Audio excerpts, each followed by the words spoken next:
Hello guys, नमस्ते। स्वागत है आपका हमारे यूट्यूब चैनल पर। बहुत बहुत धन्यवाद हमें follow, like and subscribe, comment करने के लिए। बहुत बहुत धन्यवाद। कोई गलती हो तो क्षमा, और कोई क्वेश्चन हो तो कमेंट जरूर करें। आज का हमारा टॉपिक है महाजनपद काल। 16 महाजनपद काल है, इनके बारे में हम आज जानेंगे। इसमें हम मगध का उत्थान जानेंगे, धार्मिक क्रांति जानेंगे, बारे में जानेंगे। ठीक है। महाजनपद काल 6वीं शताब्दी ईसा पूर्व से लौह के इस्तेमाल से कृषि एवं अन्य आर्थिक गतिविधियों में परिवर्तन आया गया था। ये द्वितीय नगरीकरण की प्रक्रिया हुई, शुरू हुई थी यहाँ से। ठीक है। पर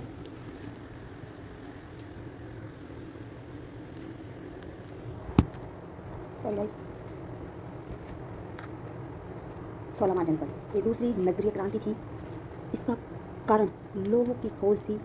16 महाजनपदों का उल्लेख अनिरुद्ध निकाय, खुद्दक निकाय, साहित्य एवं भगवती सूत्र में मिलता है। भगवती सूत्र ये जैन साहित्य है। 16 महाजनपद और उनकी राजधानियाँ। ठीक है। पहला है कंबोज, हाटक इसकी राजधानी है। गांधार, तक्षशिला, कुरु, इंद्रप्रस्थ, हस्तिनापुर इसकी दो राजधानी, एक प्रारंभिक, एक आरंभिक। ठीक है। पांचाल, आहिस्त्रपुर, कापिल्य, कौशल, श्रावस्ती, सांकेत जिसे अयोध्या कहते हैं। ठीक है।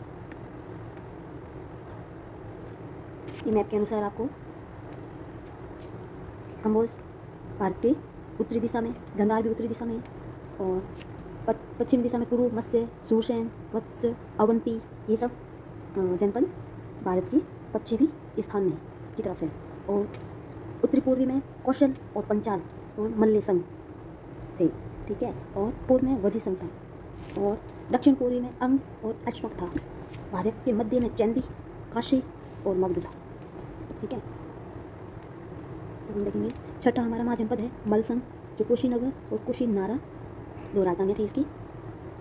वजीसंग, विविध, वैशाली और मिथिला राजधानियाँ थी, जिसका 3 नाम है। अंग, चंपा, मगध, गिरिवर्ष, राजगृह, पाटलिपुत्र। मगध की आरंभिक और प्रारंभिक 2-3 राजधानी थी।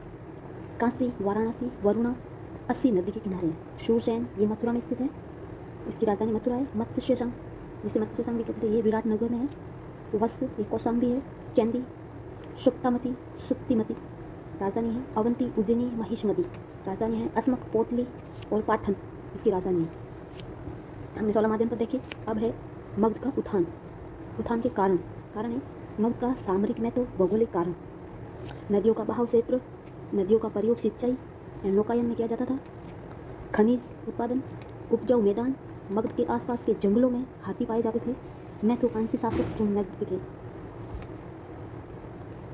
पहला हर्यक वंश हुआ, जो 545 से 412 बीसी तक चला। हर्यक वंश का प्रथम शासक था बिम्बसार, श्रेणिक नाम से प्रसिद्ध था, जो शत्रुंजय था इसका नाम था। प्रथम साम्राज्यवादी शासक था। इसने कौशल नरेश प्रसन्नजीत की बहन कौशला देवी से विवाह किया। इसने लिच्छवी राजकुमारी चलना से विवाह किया। इसने मध्य प्रदेश की राजकुमारी क्षेमा, यानी खेमा भी कहते हैं उसे, से भी विवाह किया।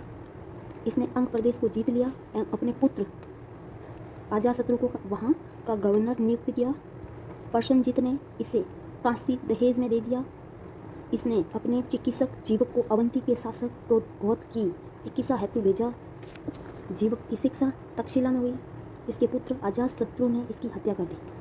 ठीक है। इसके बाद शासक बना अजातशत्रु। ये कुणिक नाम से प्रसिद्ध था। इसने काशी पर अधिकार कर लिया। इसके मंत्री वशकार ने वजी संघ में फूट डाल दी। अजातशत्रु ने वजी संघ को जीत लिया एवं इस युद्ध में उसने रत्नमुशल एवं मां शिलाकंठक का प्रयोग किया। अजातशत्रु ने प्रथम बौद्ध संगीति का आयोजन करवाया। अजातशत्रु के पुत्र उदयन या उदयन ने इसकी हत्या कर दी। इसके बाद शासक बना उदयन या Udayan.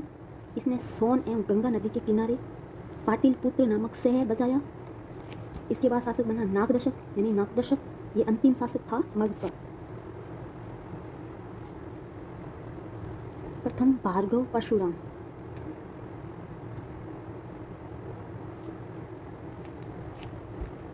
Thank you guys, thank you for watching.